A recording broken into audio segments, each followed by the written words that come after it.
They said Hwang Min-seok didn't have a heart, that 20 years of running Seoul's most dangerous syndicate had turned him into something more. Machine than man, cold, calculated, completely untouchable. They were right until they weren't. Until a single mother from Baltimore walked into his world carrying teaching books and a 6-year-old who asked too many questions. Until Tuesday evenings became the only thing on his calendar he actually looked forward to. Until he realized that the woman who should have run from him the second she learned his name was standing in his kitchen at midnight, telling him he was terrified of living, and the worst part, she was right. For the first time in 2 decades, Hwang Min-seok was losing control, and he had no idea how to stop it. Min-seok didn't flinch when the man across from him started crying. He sat perfectly still in his office chair, hands folded on the dark wood desk, watching the older man's face crumble. The man was begging now, words tumbling out in broken Korean mixed with desperate apologies. "Please, I just need 2 more weeks. I can get the money. My daughter's wedding." "I didn't mean to," Min-seok raised one hand. The man went silent immediately. "You borrowed 3 million won in January," Min-seok said quietly. "It's now April. That's not 2 weeks. That's 4 months. I know, but if you could just, I gave you an extension in February and March. Do you remember what I said in March?" The man nodded, tears sliding down his face. "Then you know this is the last conversation we're having about this." Min-seok pressed a button on his desk. 2 security guards appeared in the doorway like shadows. The man started sobbing harder, but he didn't resist when they lifted him from the chair. He knew better. When the door closed, Min-seok picked up his phone and made a call. "Take 40% of his restaurant," he said in English to his accountant. "Draw up the papers by tonight." He hung up before there could be a response. There was never a response.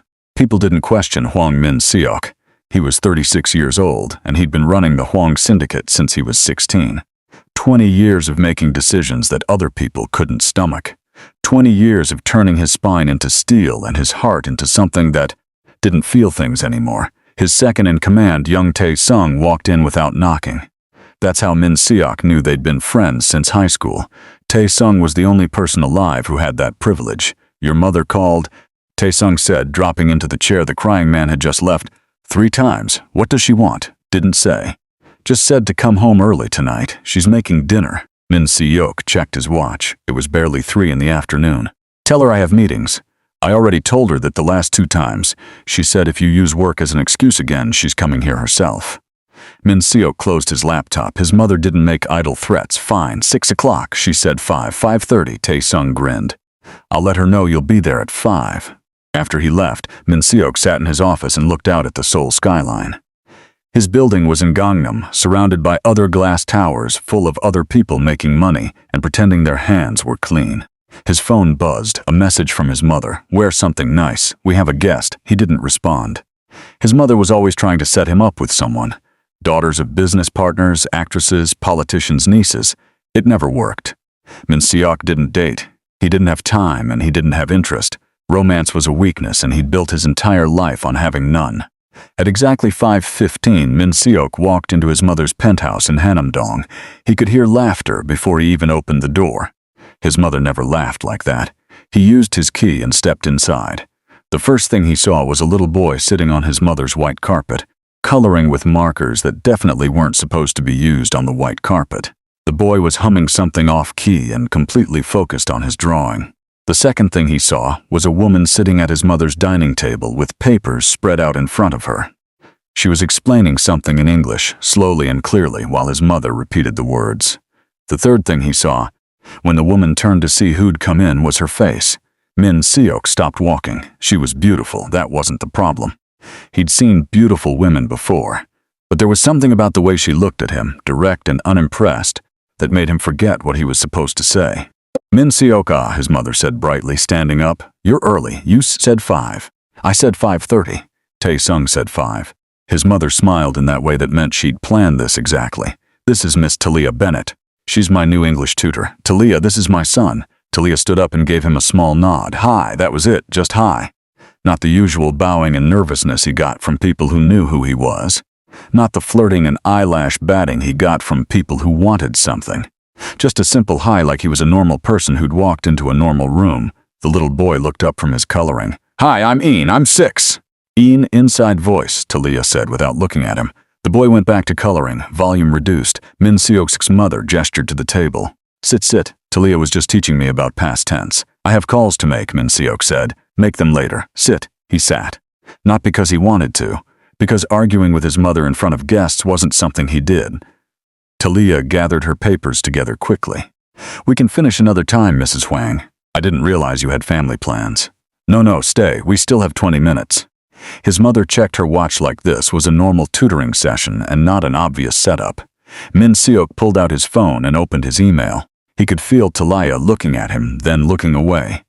She smelled like cocoa butter and something else he couldn't name. Something sweet but not perfume. Maybe lotion. Maybe just her. He deleted that thought immediately, so in past tense, Talia continued. Her voice steady. You should say I walked to the store yesterday, not I walked to the store yesterday. The action already happened. I walked. His mother repeated, I talked, I cooked, perfect. I worried about my son? Talia smiled a little. I worried about my son, yes. That's correct. Min-seok looked up. His mother was grinning at him. He went back to his phone. Ian got up and walked over to the table, holding his drawing. He stopped right next to Min-seok's chair. Do you like dinosaurs? The boy asked. Min-seok looked down at him. The kid was small for 6, big brown eyes, marker stains on his fingers. Not particularly, Min-seok said. Oh, Ian held up his drawing anyway. I drew a T-Rex. That's the best dinosaur because it eats everything. Ian, Talia said quietly. There was a warning in it. It's okay. Min-seok's mother said. Min-seok loves children. That was completely untrue and everyone in the room probably knew it. Ian studied Min-seok's face very seriously. You look scary. Ian, Talia stood up fast. I'm so sorry he doesn't. It's fine, Min-seok said. Then to the boy, I get that a lot. Why? Because I am scary. Ian thought about this. My mom says scary people are just sad people with loud faces. The room went very quiet. Talia looked like she wanted to disappear into the carpet. We were talking about a character in a book, that's not. It's time to pack up, she said to Ian, her voice tight. The boy obeyed immediately, going back to collect his markers. Min-seok watched Talia avoid his eyes while she stacked her papers into a bag. Her hands were shaking just a little. His mother walked her to the door. Same time next week? Yes, Tuesday at 6. I'll be here. Wonderful. And don't worry about Min-seok. He really does look scarier than he is. Talia smiled, but it didn't reach her eyes. Have a good evening.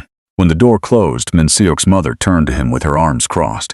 Well, what? What do you think? I think you're not subtle. I'm not trying to be subtle. I'm trying to get you to meet people who aren't criminals or corporate sharks. Min-seok stood up. She has a kid. I noticed. And no husband, I'm assuming, since you, said Miss Bennett. His father isn't in the picture. She's doing it alone. Min-seok headed toward the door. Then she definitely doesn't need complications from someone like me. Min-seok, He stopped. His mother walked over and put her hand on his arm. I'm not asking you to marry her.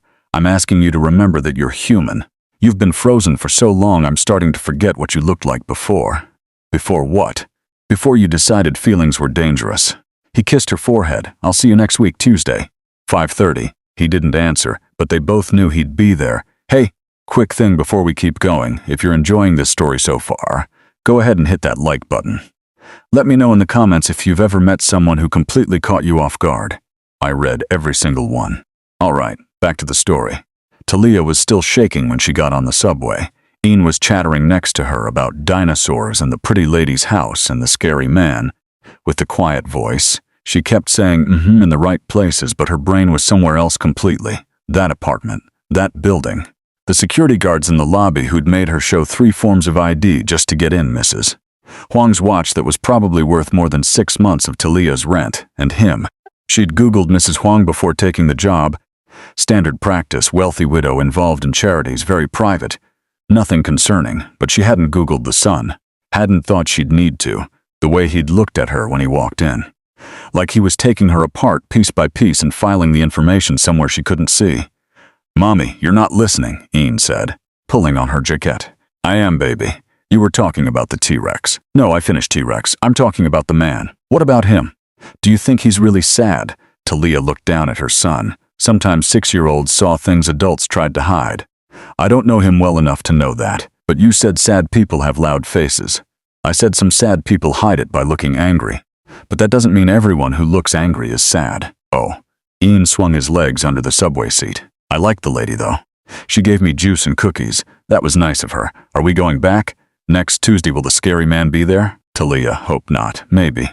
But you're going to be more polite if he is, right? I was polite. You told him he looked scary, but he said he is scary, so I was right. She couldn't argue with that logic. Their apartment in Mapogu was 11 stops from Hanamdong, but it felt like a different planet. Small buildings, narrow streets, convenience stores on every corner. Talia had picked it because the rent was manageable, and Ian's school was 2 blocks away. She'd been in Seoul for 8 months now. The teaching agency had offered her a 2-year contract, room and board included, plus tutoring opportunities on the side. It was the kind of offer that seemed too good, which meant she'd read every line of the contract 5 times before signing. But it was real, and it was far away from Baltimore, from her mother's disappointed sighs, from her grandmother's church friends who whispered about her in the pews, far from the memory of Ian's father, who'd promised her forever and disappeared the second she showed him a positive pregnancy test. Seoul was supposed to be a reset. Clean, simple, no complications. And then she'd walked into that penthouse and locked eyes with a man who looked like complications came to him for advice. She made dinner, gave Ian a bath, read him 2 stories, and tucked him in. Then she sat on her floor with her laptop and did something she knew she shouldn't. She typed Hwang Min-seok into the search bar. The results loaded. CEO of Hwang Corporation, real estate development, political donations, a few photos from charity events where he stood in the back, never smiling.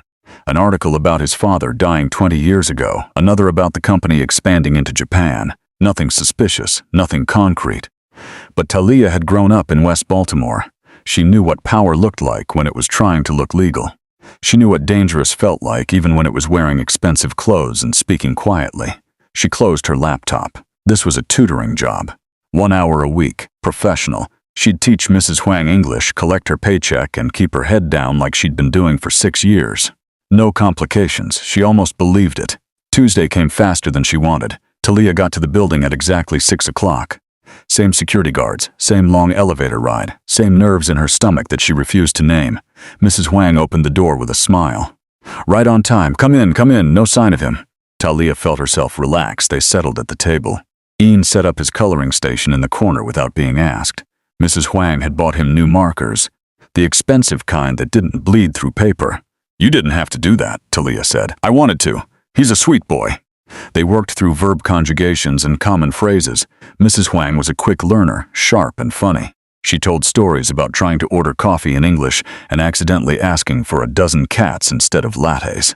Talia was actually laughing when she heard the door open.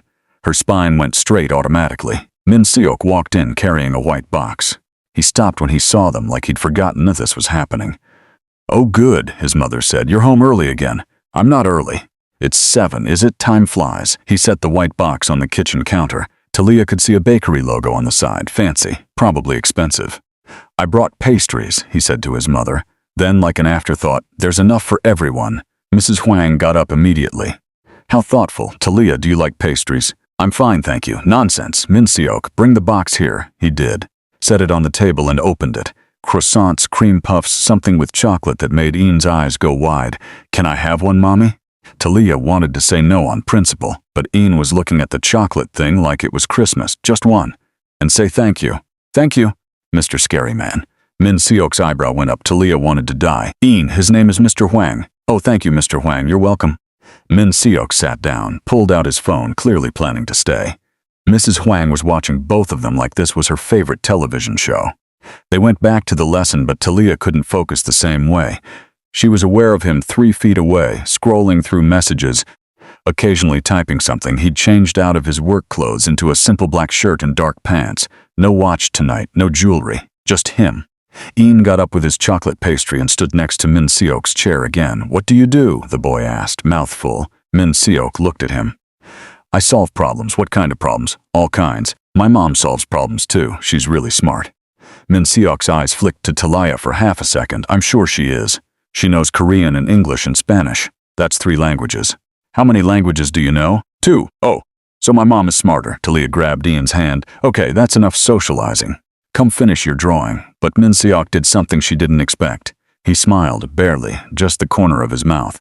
Your mom is definitely smarter, he said to Ian. The boy beamed and ran back to his markers. Mrs. Hwang excused herself to take a phone call, which was absolutely not suspicious at all, which left Talia and Min-seok sitting at the table with 20 minutes left in the lesson and no buffer.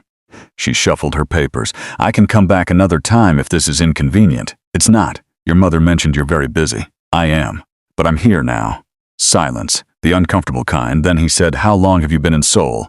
8 months. You like it? It's different. But yes, different from where? Baltimore. He nodded like he knew where that was. He probably did. That's a long way to come for a teaching job. It wasn't a question, but it felt like one. I needed a change, Talia said carefully. From what? She met his eyes. Does it matter? No. I'm just making conversation. Are you? Because it feels like an interview. Another almost smile. Sorry, occupational hazard. What occupation makes you interrogate people? The problem-solving kind. Ian saved her from having to respond by knocking over his entire cup of water. Talia jumped up, grabbing napkins, apologizing in 2 languages while Ian looked horrified. It's fine, Min-seok said. He was already up, getting a towel from the kitchen. Between the 3 of them, they got it cleaned up. Ian was near tears. Hey, Talia knelt down. Accidents happen. It's okay. But it's the pretty lady's nice floor. And it's just water. Nothing is ruined. Min-seok handed her the towel. Their fingers touched for a second. She pulled back faster than necessary. Thank you, she said. It's just water, he repeated her words. Nothing is ruined. But the way he looked at her when he said it made her think he was talking about something else entirely. Mrs. Huang came back right as they were packing up. Perfect timing. Definitely planned. Same time next week, she asked Talia. Yes. And I'm really sorry about the water. Please, this is the most life this place has seen in years. Min-seok walked them out. I'm sure they can find the elevator. Min-seok, he sighed and stood up. The elevator ride down was quiet. Ian was tired. Leaning against Talia's leg, Min-seok stood on the opposite side with his hands in his pockets. The lobby was empty except for security. You don't have to wait with us, Talia said. We're fine from here. It's late. It's 7:30, still late. A black car pulled up outside. The driver got out and opened the back door. That's my car, Min-seok said. I can have him drop you home. We take the subway. I know. I'm offering an alternative. We're fine. It's 20 minutes in traffic versus an hour on the train. Your son is tired. He was right. Ian was already half asleep standing up, but accepting rides from men she didn't know. Men who looked at her like she was a puzzle they wanted to solve. Men who had security guards and drivers and probably a dozen other things she didn't want to think about. That was how people ended up in situations they couldn't get out of. Thank you, but no. She picked up Ian, grabbed her bag, and headed for the subway entrance. She could feel him watching her the entire way. When she finally turned the corner and knew she was out of sight, she let out a breath she didn't know she'd been holding. Ian mumbled against her shoulder. I like the car. I know, baby. Why didn't we take it? Because we don't know him, but he's the pretty lady's son. That makes him safe, right? Talia thought about the way Min-seok had looked at that crying man in stories she hadn't seen but could imagine. The way he'd said, I solve problems, like it was a threat and a promise. Not everyone who's related to nice people is nice, she said quietly. Is he mean? I don't know what he is, that's the problem. She felt it before she saw it. Someone was following them. Not close. Maybe half a block back, but definitely following. Talia's heart started pounding. She picked up her pace, holding Ian tighter. He made a confused sound. Mommy? Shh, we're fine. She turned down a busier street. Lots of people, lots of lights. The footsteps behind her stayed steady. Her phone buzzed. Unknown number. She almost didn't answer. Then thought, what if it's the agency? What if it's Ian's school? What if, hello? Stop walking! Min-seok's voice. She froze. What? The man following you is mine. Security. You're being watched until you get home safely. Her fear turned into anger so fast it made her dizzy. Excuse me, you refused the car. I compromised by stalking me by making sure you got home safe. I don't need. Clearly you do if you didn't notice him for 3 blocks. Talia turned around. The man was standing under a streetlight now, phone to his ear, watching her with a bored expression. Call him off, she said into her phone. When you get home. Now, Talia. Her name and his voice did something to her pulse she refused to acknowledge. It's late. You're carrying a child through Gangnam with expensive tutoring materials in your bag. Let me do this one thing and then I'll leave you alone. Why do you even care? Silence on the line. Then I don't know yet, but I do. He hung up. Talia stood there with her phone in her hand and her son in her arms and a strange man watching her from half a block away. She started walking again. The man followed at a distance. When she got to her building, she turned around one more time. He was still there. He nodded once, then got into a car that had pulled up and drove away. Talia's hands were shaking when she unlocked her door. She put Ian to bed, then sat on her bathroom floor with the lights off and tried to figure out what she'd just gotten herself into. Her phone buzzed again. Min-seok, you're home safe? She should ignore it, should block the number. Should quit this job and find literally any other tutoring position. She typed back. Yes, 3 dots appeared, disappeared, appeared again. Min-seok, good, see you next Tuesday. Talia deleted the conversation and put her phone face down. But she didn't block the number, and she knew. Somewhere in the part of her that had kept her alive for 29 years, that was a mistake. Tuesday the next week. She showed up at 5:55 with her materials and her son and a plan to keep everything professional. Mrs. Huang opened the door. Oh good, you're early. Min-seok stuck in a meeting, so it's just us tonight. Talia felt relief and disappointment in equal measure. They had a normal lesson. Ian colored. Mrs. Huang learned past perfect tense. Nobody followed her home. Wednesday. Talia had a medical interpreting job at a hospital in Gangnam. Routine, easy. Thursday. Ian's school called at 2 in the afternoon. Miss Bennett. There's been a situation. Her blood went cold. What kind of situation? Ian is fine, but there was a man outside the school today. He approached one of the teachers and asked which child was Ian Bennett. The room tilted. What? Our security team intervened before he got close to any children. He left immediately. We filed a police report and increased security. But we wanted you to be aware. Talia couldn't breathe. What did he look like? 30s, dark hair, average height. The teacher said he spoke Korean with a Busan accent. Did he say what he wanted? No. Just asked about Ian and then left when security approached. Talia was already grabbing her bag. I'm coming to get him now. He's safe here, Miss Bennett. I'm coming now. She made it to the school in 15 minutes. Found Ian in the director's office, playing with blocks, completely unaware that anything was wrong. Mommy! He ran to her. She picked him up and didn't put him down. The director walked her through everything again, showed her the security footage.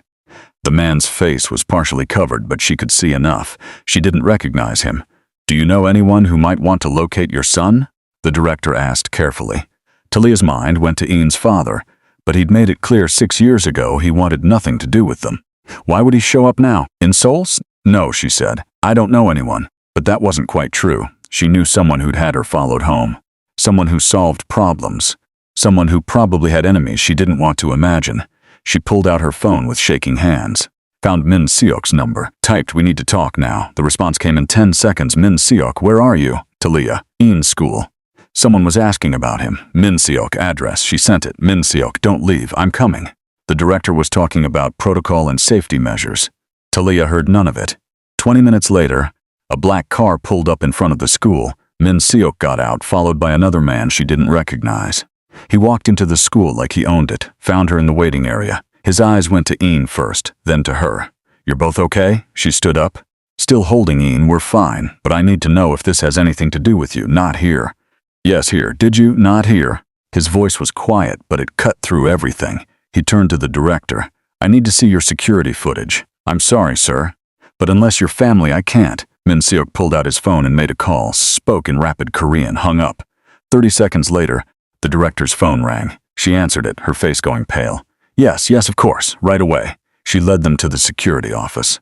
Talia followed, her heart hammering. Min-seok watched the footage 3 times. His face gave away nothing. Send me a copy, he said. Sir? I don't think, he looked at her. The director stopped talking. I'll have it sent within the hour, she said quietly. Outside. Min-seok gestured to his car. Get in. I'm not getting in your car until you tell me what's happening. Someone's trying to send me a message. They're using you to do it. Why me? I barely know you. His jaw tightened. Because they think you matter to me. But I don't. He looked at her for a long moment. That's the problem. You should. Talia stared at him. What do you mean I shouldn't matter, but I do? Min-seok looked at Ian, who was watching both of them with confused eyes. Not here. Get in the car. I'll explain everything. I don't take orders from you. I'm not giving orders. I'm asking, please. The please did it. He said it like the word hurt coming out. She got in the car. Ian climbed in next to her, suddenly shy. The other man who'd come with Min-seok got in the front passenger seat. The driver pulled away from the school before Talia could change her mind. Where are we going? She asked. Somewhere safe. We need to talk and I need to make some calls. I have work tomorrow. Call in sick. I can't just, Talia. He turned to face her fully. Someone found out you exist. Someone dangerous enough to approach your son's school in broad daylight just to prove they could. That means you can't go home tonight. It means Ian can't go to school tomorrow. It means everything changed the second you walked into my mother's house. Her throat went tight. This is insane. I know. I should go to the police and tell them what? A man asked a question and left. They'll take a report and do nothing. So what am I supposed to do? Min Seok's phone rang. He answered in Korean, his voice dropping into something cold and sharp. Talia caught a few words. She'd been learning Korean for 8 months, but he was speaking too fast. When he hung up, he looked at the man in the front seat. Tae-sung, I need a full workup on Oh Se-jin's movements for the last 72 hours.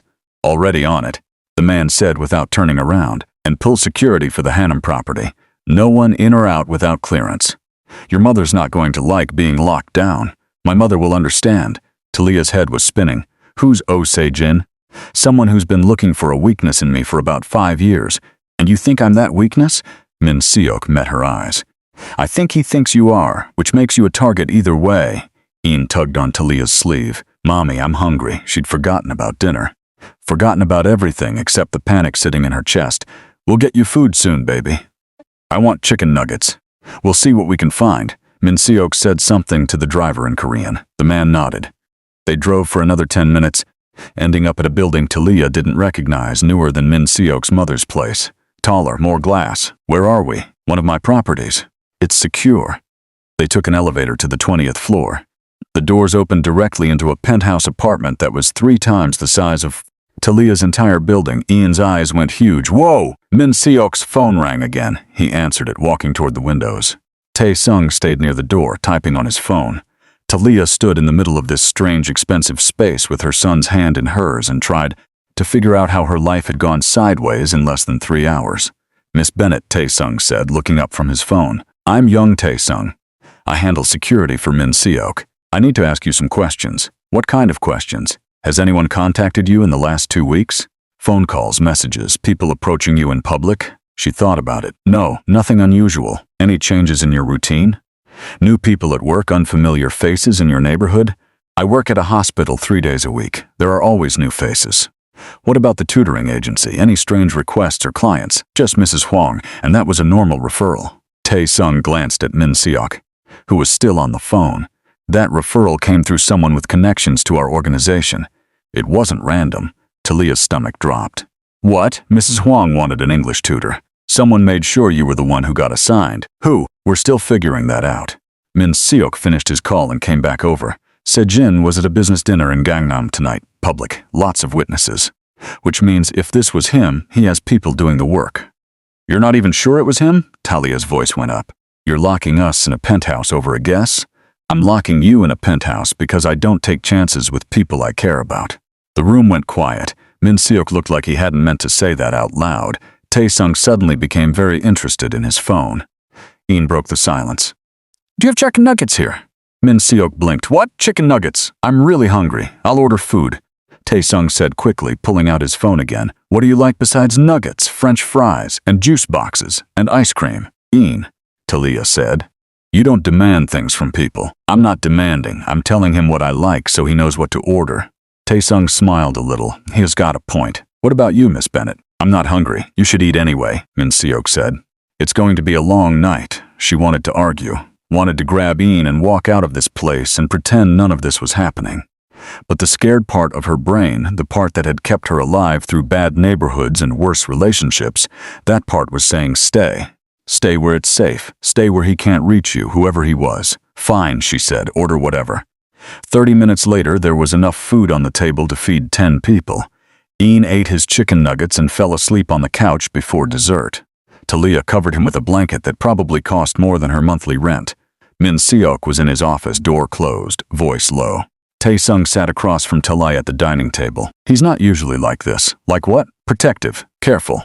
Min Seok handles problems by removing them, not by hiding people away in safe houses. Is that supposed to make me feel better? No. It's supposed to help you understand that you're different. I don't want to be different. I want to be invisible. Tae-sung leaned back in his chair. Can I give you some advice? Can I stop you? He smiled. I've known Min Seok since we were 15. I've seen him handle threats from people twice his size with connections 3 times as deep. I've never seen him scared, but today when you called, he left a meeting with 6 very important people without a word. Just got up and walked out. That's fear, Miss Bennett. He's scared of losing you. He doesn't even know me. Maybe that's why. The office door opened. Min Seok came out looking tired. Se-jin's people are asking questions about you, he said to Talia. Hospitals, tutoring agencies, immigration records. They're building a profile. Why? Because knowledge is leverage. If he knows enough about you, he can use you against me. But I'm nobody to you. Tell him that. Put out a statement or whatever you people do. Min-seok sat down at the table. It's too late for that. He saw us together outside my mother's building 3 weeks ago. Someone took a photo. Talia remembered the night she'd left late. The night it was raining and Min-seok had walked her to the lobby. She'd dropped her phone and he'd picked it up. Handed it to her. That's it. 5 seconds. There's a photo of us. It's not public, but it exists. And in my world, that's enough. So what do? I handle, said Jin. You stay here until I know it's safe. For how long? As long as it takes. Talia stood up. I have a job. Ian has school. I have a life that doesn't involve hiding in expensive apartments waiting for men I don't know to decide I'm safe enough to exist. I understand that. Do you? Because from where I'm standing, it looks like you live in a completely different world where you just make calls and problems disappear. Min-seok stood too. They were close now, too close. You're right, he said quietly. I do live in that world. I've lived in it for 20 years, and the one thing I've learned is that problems don't disappear. They just wait. And if I let you walk out of here tonight, Sejin's people will be waiting. You don't know that. Yes, I do. Because it's exactly what I would do. The honesty in that statement hit her harder than any threat. I need air, she said. There's a balcony through those doors. She went outside. Seoul stretched out below her, lights going forever. The air was cold, but she didn't care. She heard the door open behind her. Knew it was him without looking. I'm sorry, Min-seok said. For what? For existing in a way that made you collateral damage. Talia turned around. He was standing in the doorway, hands in his pockets, looking more human than she'd ever seen him. Is this what your life is always like? She asked. Yes, that sounds exhausting. It is. Then why do you do it? He was quiet for a long time. Then, because when I was 16, my father was killed in front of me, and the people who worked for him gave me a choice, take over or disappear. I chose wrong. Taking over wasn't wrong if it kept you alive. It kept me alive. It didn't let me live. There's a difference. Talia wrapped her arms around herself. I came to Seoul to start over. Clean slate, no drama. Just me and Ian figuring things out. You can still have that. Not if people are taking pictures of me outside your building. Not if strange men are asking about my son at school. Min-seok stepped out onto the balcony. I can fix this. How? By making it very clear to everyone in Seoul that touching you or your son is the last mistake they'll ever make. That's not fixing it. That's making it worse. It's the only language these people understand. Then speak a different language, Talia said. Find another way. There is no other way. There's always another way. You're just used to the violent one. He looked at her like she'd said something in a language he didn't speak. You think I'm violent? I think you're capable of it. That's not the same thing. Most people don't see the difference. I'm not most people. Something shifted in his expression. No, you're really not. They stood there in the cold, Seoul humming below them, neither moving. Then Ian's voice came from inside. Mommy? The moment broke. Talia went back in, and Ian was sitting up on the couch, rubbing his eyes. Where are we? We're staying with Mr. Huang tonight. An adventure. Why? Because our apartment has a problem and they need to fix it. Ian accepted this immediately because 6-year-olds believe what their mothers tell them. Can I watch TV? Min-seok grabbed a remote and turned on the massive screen on the wall. What do you like? Cartoons. He scrolled through options, landing on something animated. Ian settled back into the couch, already half asleep again. Talia's phone buzzed. A message from her supervisor at the hospital. Hey, are you available to cover a shift tomorrow? Emergency. She looked at Min-seok. He was watching her. I have to work tomorrow, she said. No, you don't. Yes, I do. I can't just stop my entire life because you're worried. Talia, don't Talia me. I'm going to work. You can send your security people or whatever, but I'm not hiding. Tae-sung looked up from his laptop. That's actually not a terrible idea. She's more visible at the hospital. Lots of witnesses. Harder to approach her there than at home. Min-seok's jaw tightened. I don't like it. You don't have to like it, Talia said. It's my choice. And Ian, she hadn't thought about that. Ian couldn't go to school. Not yet. He'll stay here, Min-seok said, reading her mind. I'll have someone watch him, someone I trust. Absolutely not. Talia, be reasonable. Reasonable? You want me to leave my 6-year-old son with strangers while I go to work? Not strangers, my mother. That stopped her. Your mother? She raised me. She can handle one very polite 6-year-old for 8 hours. Talia looked at Ian, who was completely absorbed in his cartoon. Looked at Min-seok, who was watching her with those eyes that saw too much. I need to think about it. Think fast. You have 12 hours. She wanted to throw something at him. Instead, she said, where am I sleeping? Guest room, down the hall, second door. And Ian? There's another guest room next to yours. And you? The question came out wrong. Too personal. I'll be in my office. I don't sleep much anyway. Taesung stood up. I'm heading out. I'll have updates by morning. When he left, it was just the three of them. Ian, half asleep on the couch. Talia, wired and exhausted. Min Seok standing in his own penthouse like he didn't know what to do with himself. You should rest, he said. I should do a lot of things. Doesn't mean I will. Stubborn. Careful. He almost smiled. You can use anything in the kitchen. There are clothes in the guest room closet if you need them. My mother stays here sometimes. Of course she does. If you need anything, I'll figure it out myself. I'm good at that. This time he did smile. Small, but real, I noticed. All right, quick pause. I know this is getting intense. If you're loving the tension between these two, drop a comment and let me know. Do you think Talia should trust Min Seok or run far away? Let's keep going. Talia carried N to the guest room and tucked him into a bed that was bigger than their couch at home. He didn't wake up. She stood there watching him sleep, this little person who depended on her for everything, and felt the weight of every choice she'd made in the last 6 years. Coming to Seoul was supposed to be safe. Her phone buzzed, unknown number. Her heart jumped. She almost didn't answer. Then she saw the message preview. Min Seok, the guest bathroom has everything you need. Towels are in the cabinet. She typed back, how did you get my number? Min Seok, I've had it since the first Tuesday. Security protocol. Talia. That's creepy, Min Seok. I know. I'm sorry. She stared at the apology. 2 in one night, that had to be a record for him, Talia.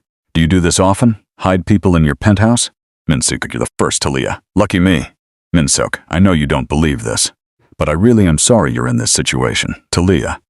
Are you sorry I'm in it, or sorry you're the reason I'm in it? The 3 dots appeared and disappeared 4 times. Finally, both. She didn't respond, just set her phone down and went to the bathroom. He was right. Everything she needed was there. Expensive soaps, new toothbrushes still in packages, towels so soft they felt illegal. She took a shower and tried to wash away the panic. When she came out, she found clothes laid out on the bed. Women's clothes. Simple, the right size. She put them on and tried not to think about how Min Seok had known her size just by looking. Her phone buzzed again. Min Seok. You should try to sleep, Talia. You should take your own advice. Min Seok, I told you I don't sleep much. Talia, why not? Min Seok, old habit. When you're in charge of things that can kill you, sleep feels irresponsible. Talia. That's the saddest thing I've ever heard. Min Seok. It's just reality, Talia. Your reality is depressing, Min Seok. I know. She should stop texting him. Should put the phone down and close her eyes and pretend tomorrow would be normal. Instead, she typed, what are you doing right now? Min Seok. Working. Talia. It's almost midnight. Min Seok. Like I said, I don't sleep. Talia. What kind of work? Min Seok. The kind that makes sure Sejin understands boundaries. Talia. Should I be worried about what that means, Min Seok? No. You should sleep, Talia. Stop telling me what to do, Min Seok. Stop asking questions you don't want answers to. Talia. Who says I don't want answers? The dots appeared and stayed there for a long time. Then good night, Talia. She set her phone down and stared at the ceiling. Sleep didn't come. At 2 in the morning, she gave up and went to the kitchen for water. The lights were off except for a glow coming from under a door. Min Seok's office. She should go back to bed. She knocked instead. Come in. He was sitting at his desk, laptop open, papers everywhere. He'd changed into a plain t-shirt. No armor, just a tired man working too late. Can't sleep, he asked. Can't stop thinking. About everything. Ian, work. The fact that I'm standing in a stranger's kitchen at 2 a.m. because someone I don't know might want to hurt me. Min Seok closed his laptop. I'm not a stranger, you are, though. I've known you for 3 weeks. I don't know anything real about you. What do you want to know? Talia leaned against the doorframe. Why don't you sleep? I answered that. No, you gave me the surface answer. I want the real one. He was quiet. Then when my father died, I was home. It was a Sunday. He was reading the newspaper in the living room, and I was doing homework. 3 men came through the door. I heard my mother scream. By the time I got downstairs, he was already gone. Talia's chest hurt. I'm sorry. Everyone's sorry. Doesn't change what happened. You were 16? Barely. The funeral was on Thursday. Friday, I was sitting in my father's office being told how things were going to work from now on. I didn't sleep that first year. Stayed awake because I was convinced the second I closed my eyes, someone would come for me too. Did they? Twice. I survived. They didn't. He said it so casually. Like violence was weather, and now? Now I sleep 3, maybe 4 hours a night. Enough to function. Not enough to dream. What do you dream about when you do? Min Seok looked at her for a long moment. Different things. Lately, a woman with a 6-year-old son who laughs at my mother's terrible pronunciation. Talia's breath caught.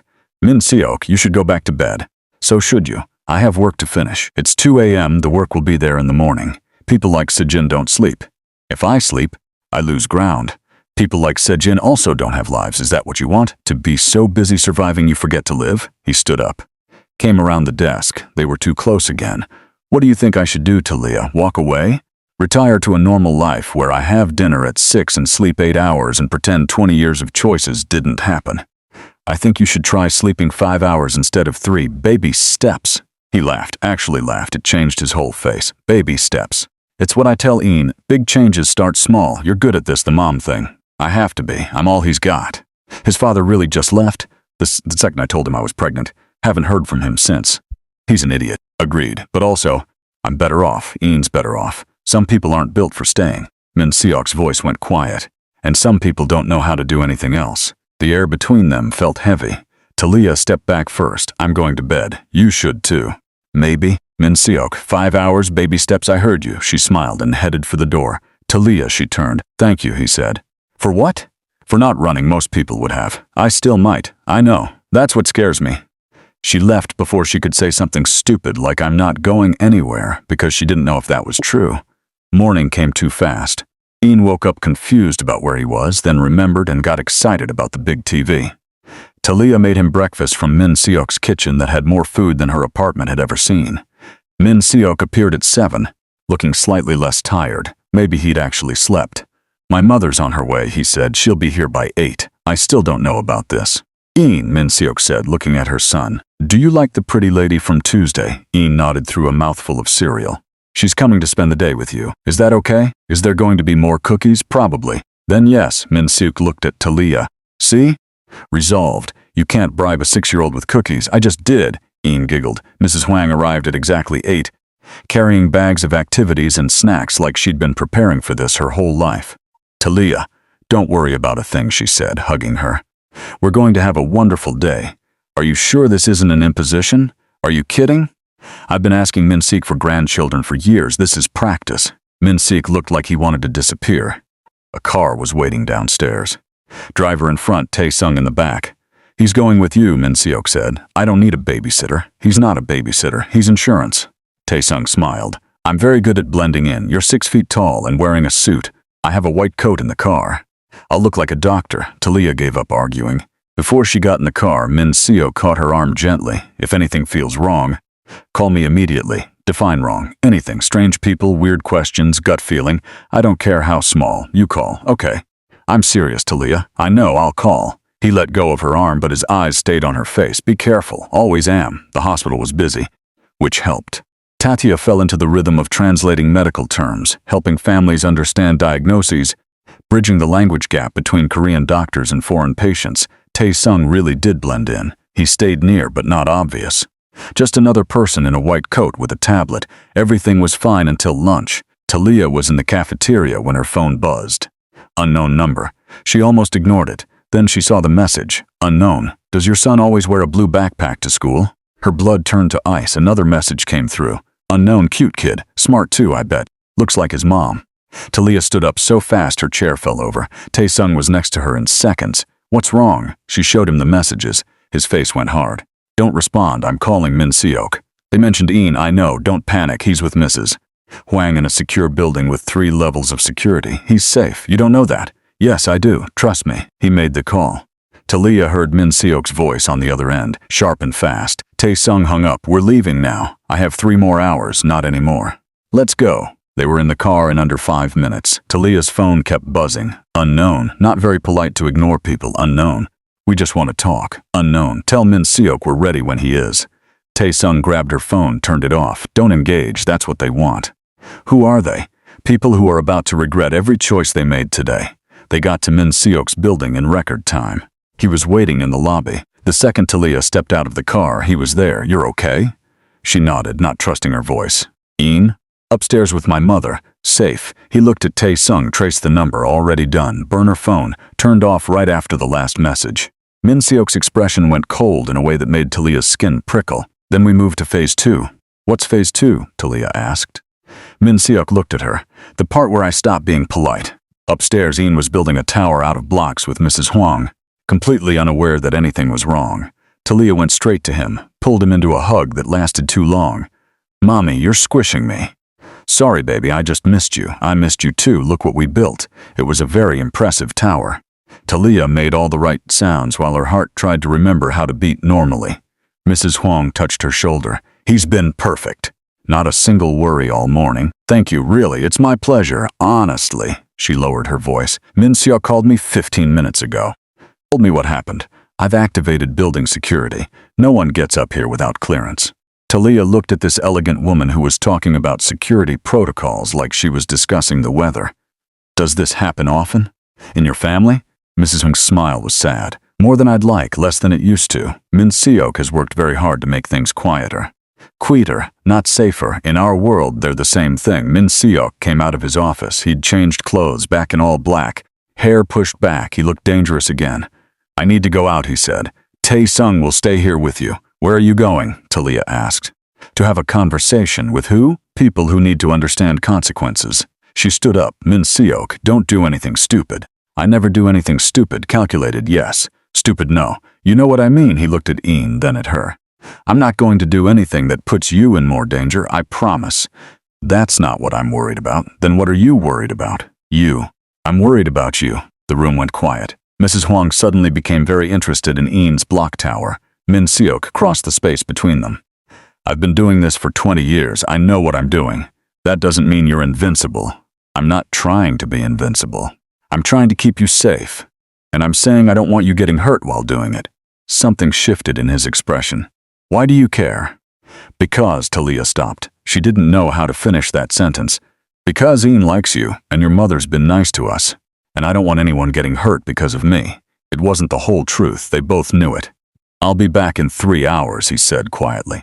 "Stay here. Don't open the door for anyone except Tae-sung or me." "Min-seo, 3 hours, Talia. Then we'll figure out the rest." He left before she could argue. Mrs. Huang came over and took Talia's hand. "He'll be fine, I promise." "How do you know?"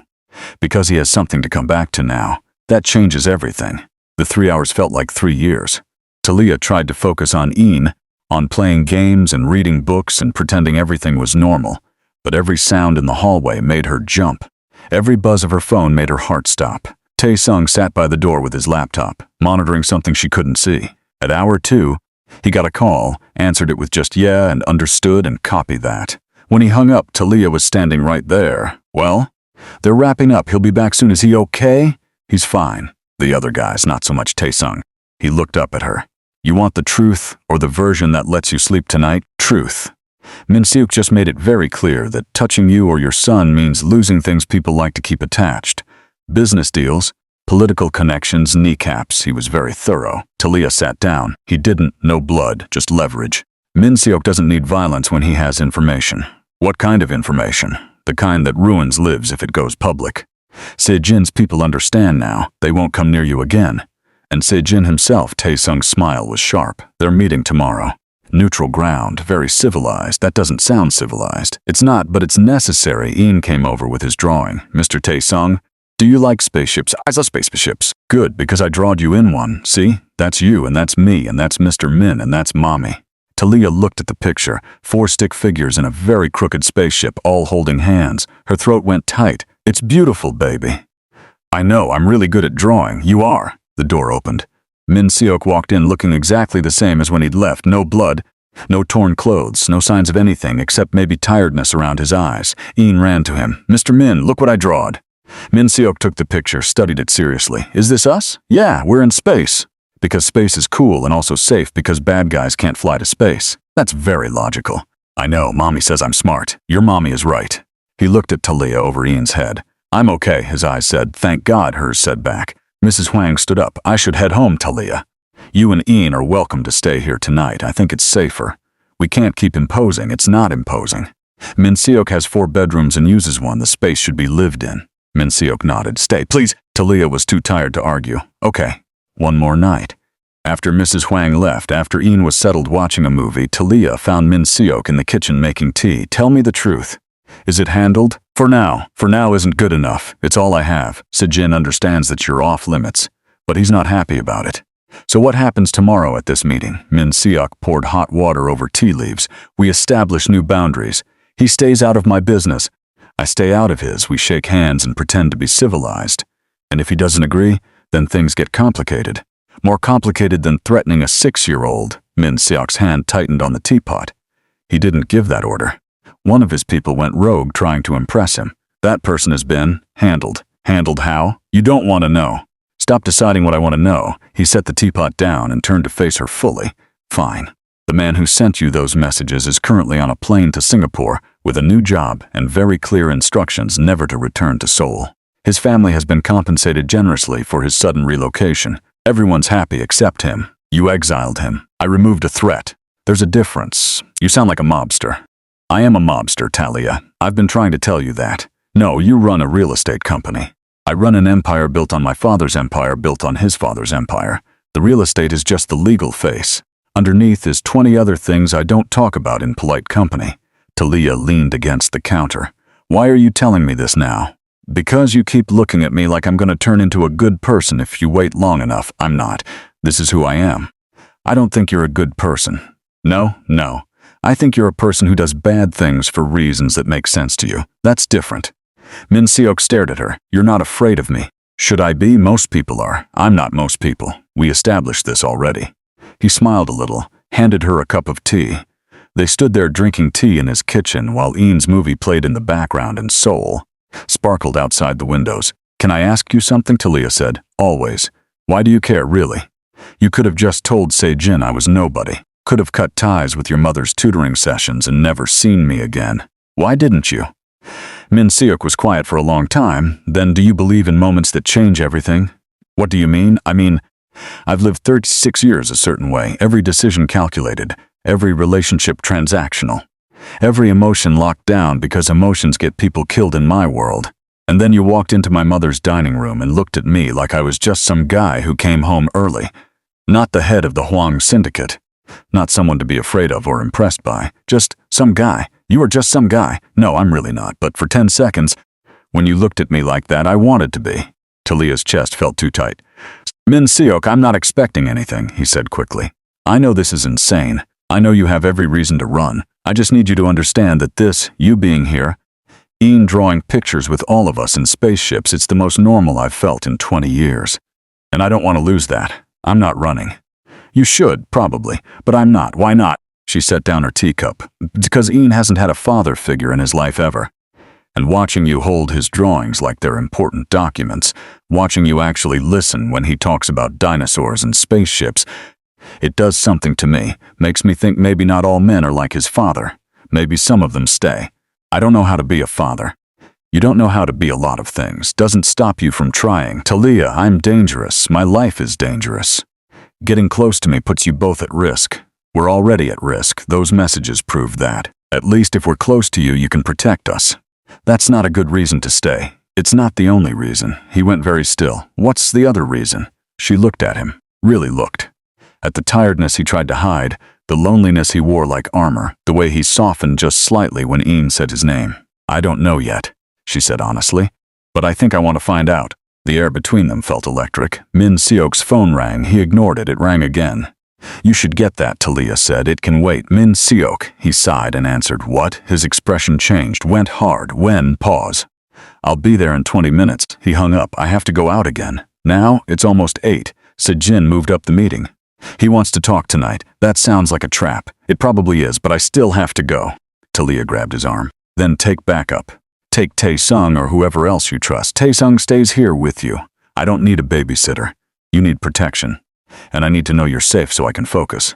Min-seok, this is stupid. You can't just walk into a trap. I'm not walking into anything.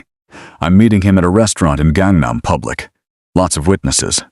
That didn't stop his people from approaching Ian's school in broad daylight. Which is exactly why this meeting needs to happen now.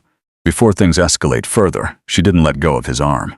Promise me you'll be careful. Always am. That's my line. He smiled. Put his hand over hers. I'll be back in 2 hours. 3 maximum. And if you're not, then Tae-sung has instructions. What kind of instructions? The kind that get you and Ian out of Seoul and somewhere safe. I'm not leaving without you. Talia, no. Don't Talia me. If you're not back in 3 hours, I'm calling the police. The police can't help with this. Then I'll call your mother. He actually laughed. That's worse than the police. Then come back in 3 hours. Deal. He left again. Talia spent the next 2 hours and 45 minutes watching the clock and trying not to panic. Ian fell asleep at 9. She carried him to bed, tucked him in, kissed his forehead. Tae-sung was on his laptop, tracking something. "Can you see where he is?" Talia asked. "Yes." "And?" "He's at the restaurant. Been there for 90 minutes. Meeting's going long. Is that bad?"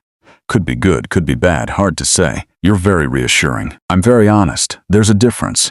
At hour 2 and 58 minutes, the door opened. Min-seok walked in, still in one piece. Talia was off the couch and across the room before she could think about it. "You're okay?" "I'm fine. What happened?" "We talked. Established terms. He's backing off." "Just like that?" "Just like that. I don't believe you." Min-seok's jaw tightened. "You shouldn't. It wasn't just like that. It was 2 hours of very careful negotiation, where we both threatened each other in polite language while eating overpriced sushi. And he's agreed to leave you alone in exchange for some business concessions I'm not happy about but can live with." "What kind of concessions?" "Boring logistics, territory agreements, profit splits on joint ventures. Nothing that affects you." Talia crossed her arms. "So I'm safe now. Safer, not safe. Safe doesn't exist in my world." "Great, that's great." She sat down on the couch, suddenly exhausted. Min-seok sat next to her. "Not too close, but close enough." "I know this isn't what you signed up for," he said quietly. "I signed up to teach your mother English. Now I'm hiding in a penthouse while you negotiate with criminals. You're right. Definitely not what I signed up for. You can still walk away. I'll make sure you're protected. Find you a different apartment, different job, whatever you need, and just restart again somewhere else, if that's what you want." Talia looked at him. "What do you want?" "I want you to stay, but I also want you to be safe. Those two things are becoming mutually exclusive. So you're willing to let me go?" "If it keeps you safe, yes." She laughed, but there was no humor in it. "You're unbelievable." "What?" "You finally find something you want and you're already planning to give it up." "I'm being practical." "You're being a coward." Min-seok's eyes flashed. "Excuse me, you heard me. You spent 20 years building walls and convincing yourself emotions are dangerous. And now you're using my safety as an excuse to keep those walls up. That's not what this is, isn't it? Because from where I'm sitting, it looks like you're terrified of actually trying. I'm terrified of getting you killed. We're all going to die eventually, Min-seok. Question is whether we live first." They stared at each other. Tae-sung cleared his throat. "I'm going to check the perimeter." He left quickly. "You don't understand," Min-seok said. "Then explain it to me. Everyone I've ever cared about either leaves or gets hurt. My father, dead. My mother I have to keep at a distance for her own safety. Every friend I had growing up either turned on me or got caught in crossfire. I don't have a good track record, Talia. So you just don't try anymore? That's your solution? It's worked for 20 years. Has it? Because you look miserable to me." He stood up, paced to the window. "What do you want me to say?" "I want you to say what you actually feel instead of what you think you should feel." "Fine. You want honesty. I think about you constantly. I think about Ian drawing those pictures and the way you smell like cocoa butter and the way you don't take any of my nonsense.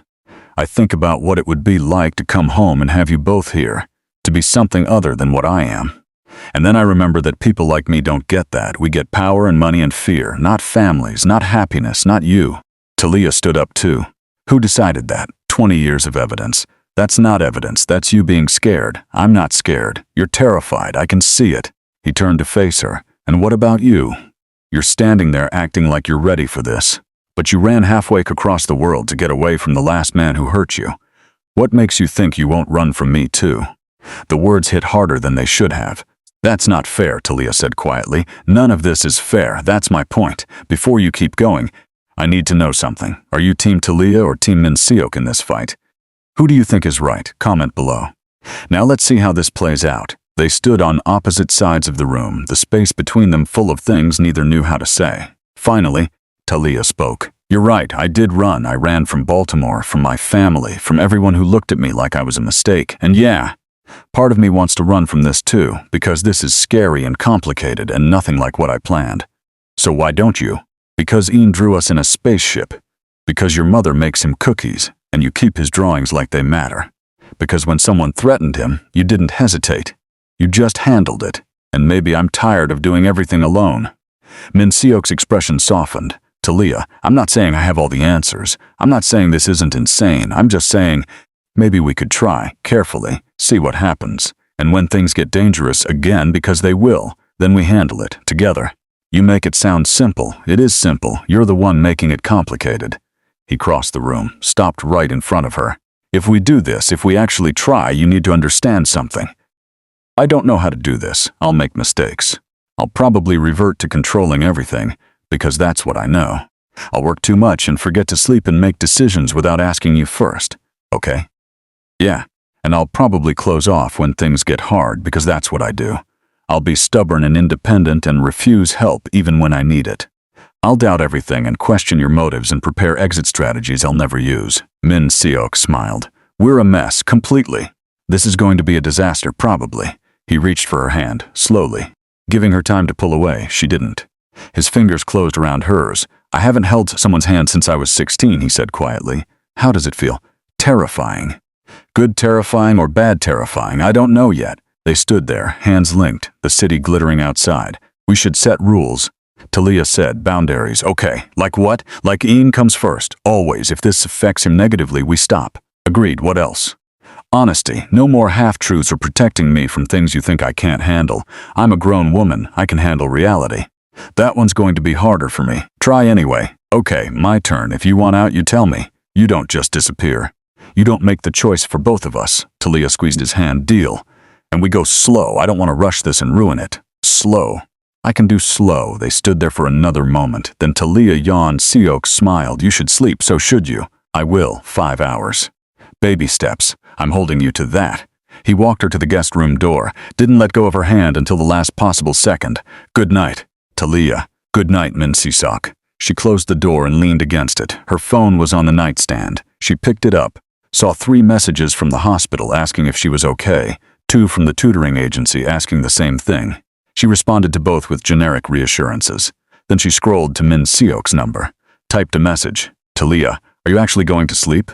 The response came immediately. Min Seok, I'm going to try. Talia, want me to check on you in 5 hours? Min Seok, that's a terrible idea, Talia. Why, Min Seok? Because if you come to my room in 5 hours, I'm not going to want you to leave. Her heart did something complicated. Talia. Oh. Min Seok, too honest? Talia, no, just unexpected. Min Seok, I'm full of surprises. Talia, apparently. Min Seok, good night, Talia. Good night. She set her phone down and tried to sleep. Her brain had other ideas. At midnight, she gave up and went to the kitchen for water. Min Seok was already there, sitting at the counter with a glass of whiskey. Couldn't sleep either, she asked. Old habits. She poured herself water, leaned against the counter across from him. Can I ask you something personal? Haven't you been doing that all night? More personal, go ahead. Have you ever been in love? Min Seok looked at his whiskey. No, never. Never had time. Never saw the point. And now I'm starting to see the point, which is terrifying. Talia's pulse jumped. Min Seok, I'm not saying I'm in love with you. I barely know you, but I think I could be, given time. And that scares me more than Sejin, more than business deals going wrong, more than anything I've faced in 20 years. She set down her water glass, came around the counter, stood in front of him. For someone who doesn't sleep much, you're very honest at midnight. It's the only time my brain stops calculating consequences. And what are the consequences of this? Of what? This us. Whatever we're doing. He looked up at her. Best case? I get something I've never had. Worst case, I lose something I didn't know I needed until it was already gone. Those are both terrible options. I know. Talia reached out, ran her fingers through his hair without thinking about it. He went very still. Sorry, she said. I should have asked. Don't stop. So she didn't. Just stood there in his kitchen at midnight, fingers in his hair, while he looked at her like she was solving a puzzle he'd been working on for years. This is crazy, she whispered, completely. We barely know each other. I know. I have a 6-year-old son and a life that's already complicated. I know. And you, with your empire and your enemies and your 3 hours of sleep. I'm working on the sleep thing, she smiled. You are. He stood up. They were too close now, close enough that she could feel the heat of him. Talia, yeah? I really want to kiss you right now. Her breath caught. Oh, but I'm not going to. Why not? Because I said we'd go slow. And because once I start, I don't think I'll want to stop. That's very responsible of you. I'm trying this 2 thing where I think before I act. How's that working out? Terribly. My brain is screaming at me to ignore everything I just said. Talia laughed, put her hand on his chest, felt his heart beating too fast. We should probably go to bed, separately probably. Neither of them moved. Min Seok? Yeah? For the record, I really wanted you to kiss me too. His hand came up, cupped her face, thumb brushing her cheek. That's not helping. I know. They stood there for another 10 seconds that felt like hours. Then Talia stepped back. Good night, good night. She made it to her room, closed the door, and slid down to sit on the floor. Her phone buzzed. Min Seok, I'm not going to sleep at all now. Talia, me either. Min Seok. This was a terrible idea. Talia, what was? Min Seok, all of it, you, me, whatever this is becoming. Talia, do you want to stop? The 3 dots appeared and disappeared 5 times. Finally, no, you Talia, no Min Seok, then I guess we're doing this. Talia, I guess we are. Min Seok, I'm terrified. Talia, me too. Min Seok, good, at least we're terrified together. She smiled at her phone like an idiot, set it down, picked it back up. Talia, Talia, thank you for keeping us safe today. Min Seok, always, that's not going to change. Talia, I know, but still thank you. Min Seok, go to sleep. Talia, Talia, you first. Min Seok, fine, 5 hours, baby steps. Talia, I'll check on you in the morning to make sure.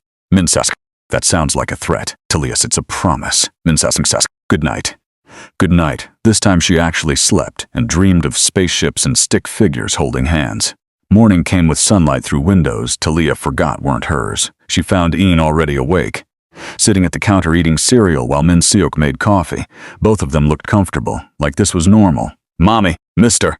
Min knows how to make the good cereal, does he? Min Seok glanced at her. His hair was messy. He looked like he'd actually slept.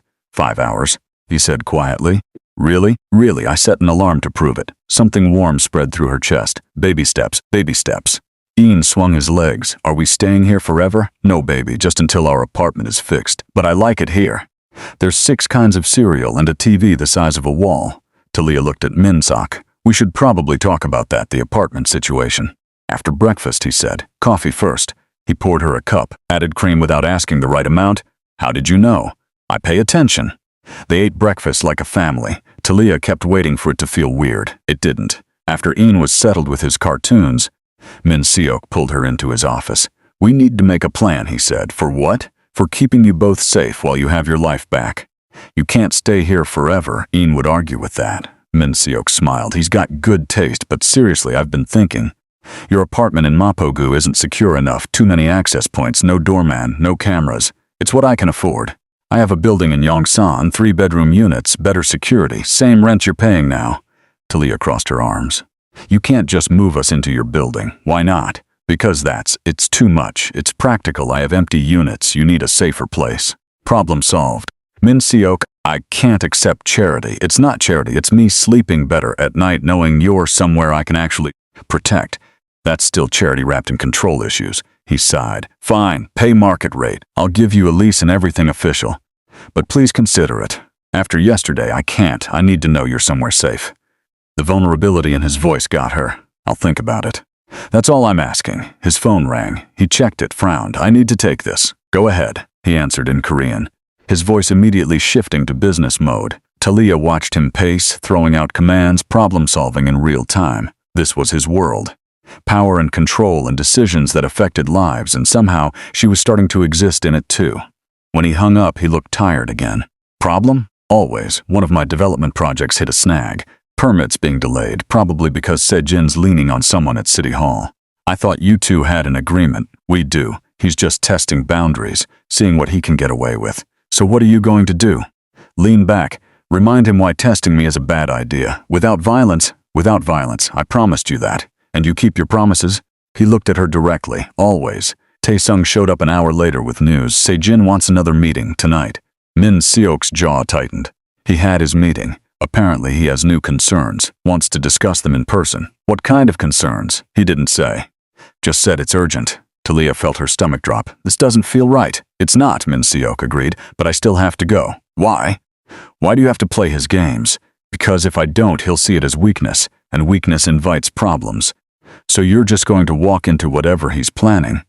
I'm going to meet him in a public place with backup and handle whatever needs handling. Tae-sung nodded. I've already got people positioning around the location. He won't try anything stupid. You don't know that, Talia said. Min Seok came over to her. Hey, I've been doing this for 20 years. I know how to handle Sejin. That was before you had something to lose. His expression softened, which is exactly why I'll be more careful. Promise me, I promise. 2 hours in and out. Then I'm back here and we're ordering something completely unhealthy for dinner and watching whatever cartoon Ian picks. Despite everything, she smiled. He's going to pick the dinosaur one, I assumed. He left at 6. Talia tried to distract herself with Ian, with cleaning up, with anything that wasn't checking the clock every 5 minutes. Tae-sung stayed behind again. He set up his laptop at the dining table, monitoring something. "Can you see where he is?" Talia asked for the second time in 2 days. "Yep. Restaurant in Itaewon. Very public, very safe." "You keep saying that like it makes me feel better, does it?" "No." At 7:15, Tae-sung's phone rang. He answered, listened, his face going carefully blank. "Understood, I'll tell her." He hung up. Talia was already standing. "What happened?" "Min-seok's fine." But the meeting went sideways. Sejin brought someone unexpected. Who? A prosecutor, someone with leverage over properties Min-seok owns. They're threatening an investigation unless he backs out of several projects. Can they do that? If they want to look hard enough, they'll find something. Every business in Seoul has gray areas. It's about whether anyone cares enough to investigate. So what does this mean? It means Sejin found a new pressure point, and Min-seok has to decide whether to fight or fold. Talia's phone buzzed. "Min-seok, I'm going to be late. Don't wait up, Talia." "What's happening?" Min-seok. "Nothing I can't handle, I promise." Talia's Min-seok. "Min-seok, I'm fine." Sejin is just being Sejin. "I'll explain when I get home." "When I get home." Like this was home now. Like they were something that waited for each other. "Talia, be careful." Min-seok. "Always am." 9 o'clock came and went, then 10. Ian had been asleep for hours. Talia sat on the couch pretending to watch TV while actually watching the door. Tae-sung made calls in Korean, his voice low and tense. At 10:30, the door finally opened. Min-seok walked in looking exhausted. His tie was loose, his hair messy like he'd been running his hands through it. "You're okay?" Talia was across the room before she could think. "I'm fine, just..." Frustrated. "What happened?" He sank onto the couch. "Sejin's playing a longer game than I thought. He can't touch you directly because of our agreement, so he's going after my business instead, trying to force me into impossible choices." "What kind of choices?" "Back out of 3 major development projects or face investigations that could tie me up in court for years. And if I back out, I lose millions and look weak to everyone watching. That's not a choice, that's extortion. Welcome to my world." Tae-sung cleared his throat. "I'm going to head out, make some calls, see what leverage we can find on the prosecutor. Nothing illegal." Min-seok said, "Define illegal." Tae-sung, "Fine, nothing that can be traced back to us." He left. Talia sat down next to Min-seok. "There has to be another option. I've been running scenarios for 4 hours. I can't find one." "What if you just walked away?" He looked at her. "From what?" "All of it, the business, the empire, the constant fighting. What if you just stopped?" "Talia, I can't just walk away from 20 years of building." "Why not? What's it giving you except ulcers and enemies?" "It's giving me the ability to protect you, to make sure people like Sejin can't touch you or Ian. Without that power, I'm just a guy. And guys can't keep you safe. Maybe I don't need an empire keeping me safe. Maybe I just need you." Min-seok went very quiet. "You don't mean that." "Yes, I do. You think I care about your money or your buildings or your connections? I care about the guy who remembered I liked croissants, who holds Ian's drawings like they're treasures, who's trying to sleep 5 hours instead of 3 because I asked him to. That guy only exists because the empire made him strong enough to survive. No, that guy exists despite the empire. And he's the one I'm interested in." Min-seok put his head in his hands. "I don't know how to be just a guy, Talia. Then learn. Baby steps. Remember?" He looked up at her. "What are you saying?" "I'm saying maybe Sejin is giving you an out. Maybe losing those projects isn't the worst thing. Maybe it's a chance to build something different." "Like what?" "I don't know. But something that doesn't require you to constantly look over your shoulder. Something that lets you sleep more than 5 hours without worrying someone's going to stab you in the back. That's naive. Maybe. Or maybe you've been doing this so long you forgot there are other options." His phone buzzed. He ignored it. It buzzed again. "You should check that," Talia said. He looked at it, frowned. "It's my mother," he answered. "Mom, it's late." "What?" His face changed. "When? Is she okay? I'm coming now." He hung up and stood. "My mother's at the hospital. She fell, hit her head. They're running tests. Oh my God, go. Go now." "I can't leave you here alone. Tae-sung is downstairs. We'll be fine. Your mother needs you." He hesitated. "Min-seok, go. We'll still be here when you get back." He kissed her forehead without thinking, then seemed to realize what he'd done. "Sorry, I don't apologize. Just go take care of your mom." He left running. Talia called Tae-sung, explained the situation. He came back upstairs immediately. "Mrs. Huang is tough," he said. "She'll be fine, I hope so." They waited 1 hour, 2. At 1 in the morning, Min-seok called. "She's okay. Mild concussion. They want to keep her overnight for observation, but she's going to be fine." Talia heard the relief in his voice. "Thank God." "She's asking for you, actually." Well, she's asking if Ian can visit tomorrow. Apparently she wants to see his new drawings. Of course. Whatever she needs, Talia. Yeah, thank you for pushing me out the door. I would have stayed and made calls and sent someone else if you hadn't. She's your mom. Of course you should be there. I'm not used to. I usually handle family things through assistants. Keep distance, but you were right, she needed me here. How does it feel? Scary, but good. Is that weird? That's normal. Welcome to having feelings, he laughed quietly. I'll be here a few more hours. Try to sleep. You too. In a hospital chair, baby steps count everywhere. You're relentless. You like it. I really do. He hung up. Talia went to check on Ian. Found him sprawled across the bed, completely peaceful. Her phone buzzed. Min-seok, my mother just told me I'm an idiot if I let you go. Talia. She's a smart woman, Min-seok. She also said Ian is the grandson she always wanted and I should hurry up and make it official. Talia. Make what official? Min-seok, I didn't ask for clarification. She's on pain medication, Talia. Blame the medication, Min-seok. She's not subtle even when she's sober, Talia. It's genetic apparently.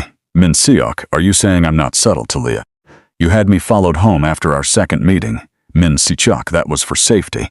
Talia, that was because you were already obsessed with me. The three dots appeared and disappeared. Finally, maybe a little. Talia smiled at her phone. Talia, get some rest. We'll see you tomorrow. Min-seok can't wait. The next morning, Talia took Ian to the hospital with a folder of his newest drawings. Mrs. Hwang was sitting up in bed. A bandage on her forehead, but otherwise looking perfectly fine. Ian, come show me what you've made. Ian climbed carefully onto the bed and spread out his drawings, dinosaurs, spaceships, and one very detailed picture of all of them having dinner together. This one is my favorite, Mrs. Hwang said, pointing to the dinner picture. Can I keep it? Yes. I made it special for you because you're nice and you give good cookies high praise. She looked at Talia. How are you holding up? I should be asking you that. You're the one in the hospital. Please. I've had worse injuries from tennis. I'm just milking the sympathy. Min-seok walked in carrying coffee. He'd changed clothes but still looked tired. You didn't sleep at all, did you? Talia asked. Maybe an hour, that doesn't count. I was worried. Mrs. Hwang waved her hand. Nonsense, I'm fine, stop hovering. But she was smiling, and Min-seok was hovering, and it was the most human Talia had ever seen him. A nurse came in to check vitals. You have a lovely family, she said to Mrs. Hwang in Korean. Mrs. Hwang responded in Korean, something that made the nurse smile wider. When she left, Talia asked, What did you tell her? I said thank you, they're wonderful. Mrs. Hwang's eyes twinkled. I may have also implied you're Min-seok's girlfriend and Ian is my grandson. She didn't ask for clarification. Mother, Min-seok said. What? I'm injured. I can say what I want. Talia tried not to laugh. Ian tugged on Min-seok's sleeve. Are you my grandma's son? Yes. Does that make you like my uncle or something? Min-seok looked at Talia. She looked at Mrs. Hwang. Mrs. Hwang looked delighted. Something like that, Min-seok said carefully. Cool. I never had an uncle before, after the hospital, after getting Mrs. Hwang settled back at her own penthouse with a nurse. After Ian had eaten lunch and gone down for a nap, Min-seok and Talia finally had a moment alone. Your mother is not subtle, Talia said. I warned you. She basically told the entire hospital we're together. Does that bother you? Talia thought about it. No. Should it? I don't know. We haven't exactly defined what this is. Do we need to? Might be helpful. They were sitting on his couch, the city stretching out below them. The same spot they'd been a dozen times now. But this time felt different. Okay, Talia said. What do you want this to be? Min-seok was quiet for a long moment. Then I want you to move into the Yongsan building. I want to have dinner with you and Ian at least 3 times a week. I want to be the person you call when something goes wrong. I want to try being something I've never been before. What's that? Yours. Talia's heart stopped and restarted.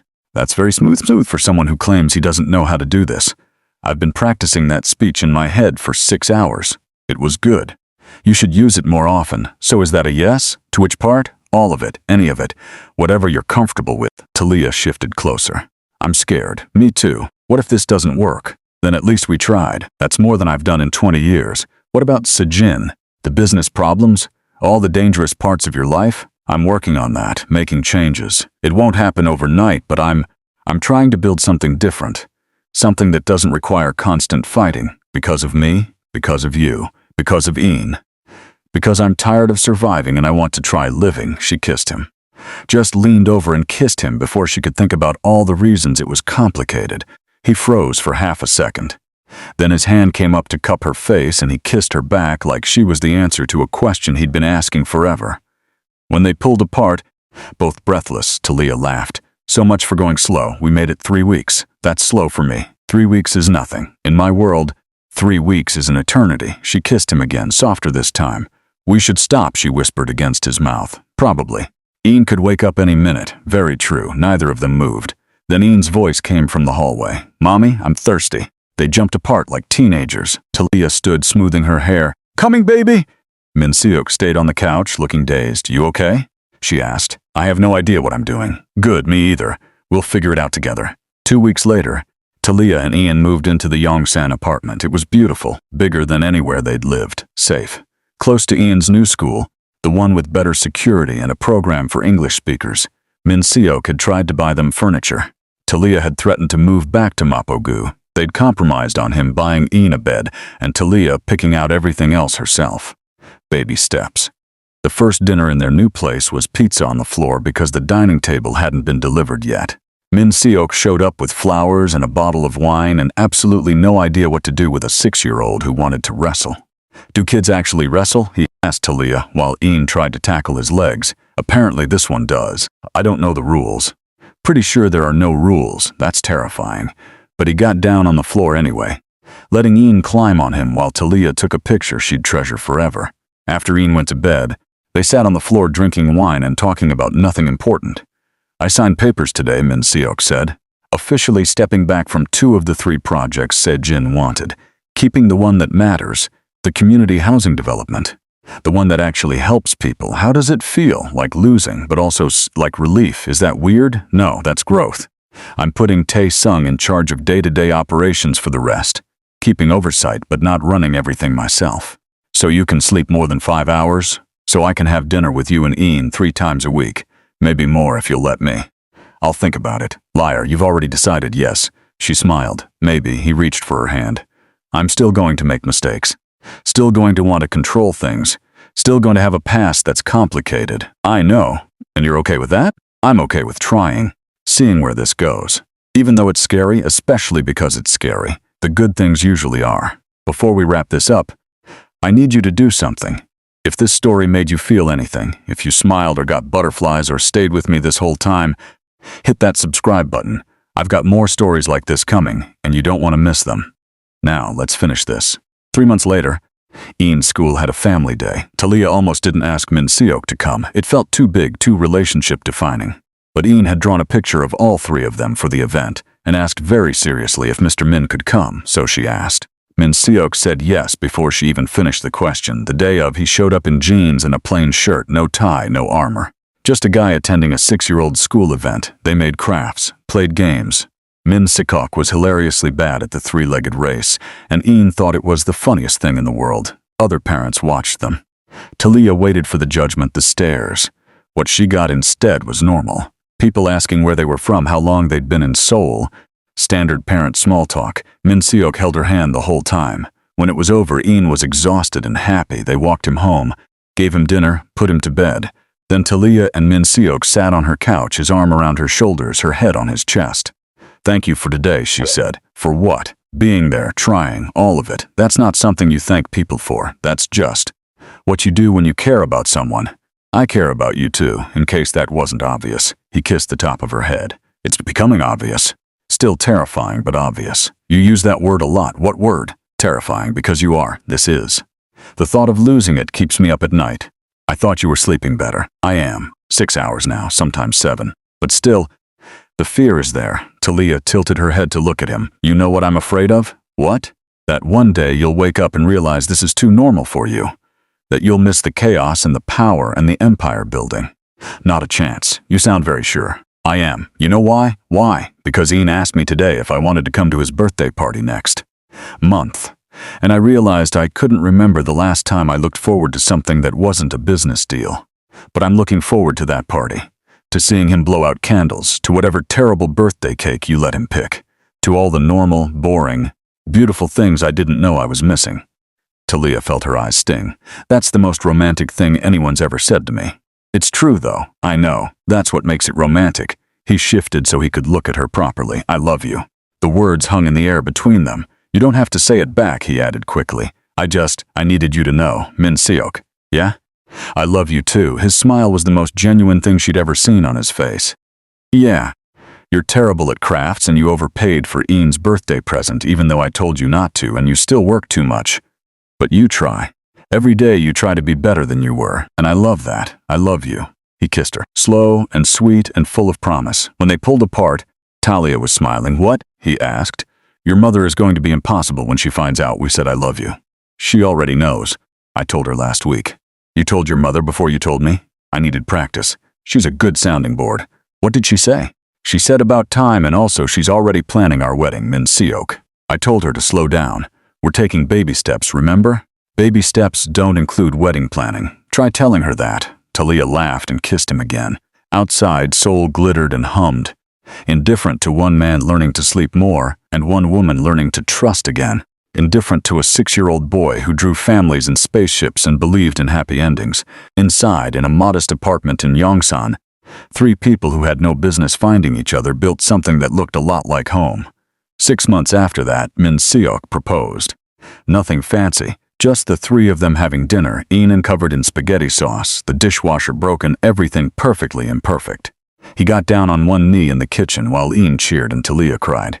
I don't have a ring yet, Min-seok said. I wanted you to pick it. I wanted to do this right. This is right, Talia said through tears. This is perfect. Is that a yes? That's a yes. Ian launched himself at both of them, creating a group hug that ended with everyone on the kitchen floor laughing. Does this mean, Mr. Min is going to be my dad? Ian asked. Min-seok looked at Talia. She nodded. If that's okay with you, Min-seok said to Ian. Yeah. Can I call you Dad now? Yes, if you want to. Cool. Dad, can we get ice cream to celebrate? Ian, you haven't even finished dinner, Talia said. But it's a special occasion. Mom, not mommy, Mom. When had that changed? Min-seok stood, pulling both of them up with him. Ice cream sounds perfect. They went to the convenience store on the corner, got 3 different flavors. Ate them sitting on a bench watching people walk by. Just a normal family on a normal evening in Seoul. Nothing special. Everything special. Hey, Min-seok said quietly while Ian chased a stray cat. Yeah? Thank you. For what? For walking into my mother's dining room. For not running when you should have. For teaching me that living is better than surviving. You're welcome. Thank you for remembering I liked croissants.